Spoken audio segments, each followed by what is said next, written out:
আমি একটি রাষ্ট্র প্রতিষ্ঠার জন্য আন্দোলন করি, একটা আদর্শিক জায়গা থেকে। ঠিক আমাদের মতোই আদর্শিক জায়গা থেকে আরেকটি পক্ষ বাংলাদেশে রাজনীতি করে, যেটা বামপন্থী রাজনীতি।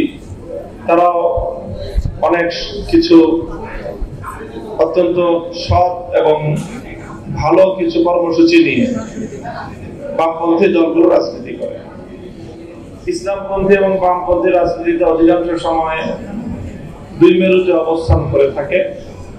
আমাদের বাংলাদেশের ইসলামী রাজনীতির যে প্রধান ব্যক্তিত্ব স্বাধীনতা পরবর্তী বাংলাদেশে হাফেজ হুজুর রহমতুল্লাহ আলাইহি, তিনি সর্বপ্রথম বাংলাদেশে ইসলামপন্থী রাজনীতির মুখপাত্র এবং প্রধান নেতা হিসেবে বামপন্থী রাজনৈতিক নেতৃবৃন্দকে তিনি একটা ঐক্যের মঞ্চে আনার উদ্যোগ গ্রহণ করেছিলেন। এখন বাংলাদেশে ঠিক মাঝামাঝি আরো বেশ কয়েকটি রাজনৈতিক দল গড়ে উঠেছে। তার মধ্যে অন্যতম হলো এবি পার্টি, গণ অধিকার পরিষদ এবং সাম্প্রতিক ছাত্রদের গড়ে ওঠা এনসিপি সহ আরো বেশ কিছু সংগঠন আমরা মনে করি যারা আদর্শিক জায়গা থেকে বড় রাজনৈতিক দল হয়ে পড়ছে। তারা এই বাংলাদেশের জনগণের মধ্যে রাজনৈতিক অঙ্গনে একটি সেতু বন্ধনের গুরুত্বপূর্ণ ভূমিকা পালন করতে পারে।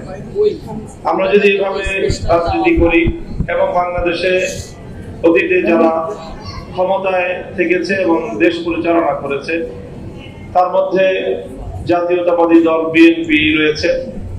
এই বিএনপি সহ বাংলাদেশে আমরা সকল রাজনৈতিক পক্ষগুলো আগামী দিনে কিভাবে ঐক্যমতের একটা জায়গা তৈরি করতে পারি।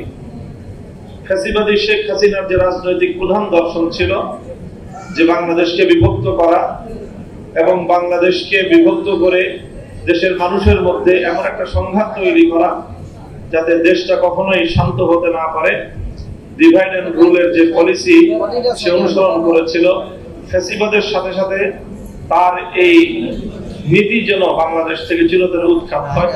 এবি পার্টির আজকের এই পঞ্চম প্রতিষ্ঠা বার্ষিকী উপলক্ষে আমি সেই প্রত্যাশা ব্যক্ত করছি।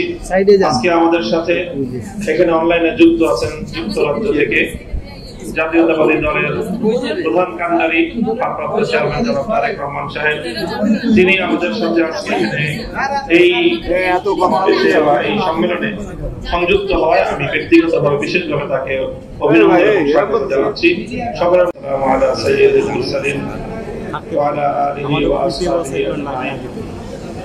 আমার বাংলাদেশ এবি পার্টির আজকের এই পঞ্চম প্রতিষ্ঠা বার্ষিকীতে বাংলাদেশ খেলাফত মজলিসের পক্ষ থেকে পার্টি এবং পার্টির সকল নেতৃবৃন্দ এবং কর্মী ও সমর্থকদেরকে শুভেচ্ছা জানাচ্ছি। বাংলাদেশে রাজনৈতিক অঙ্গনে আমরা কয়েকটি ধারায় কাজ করি। আমরা বেশ কিছু দল এবং সংগঠন রয়েছে যারা বাংলাদেশে ইসলামী রাজনীতির চর্চা করি এবং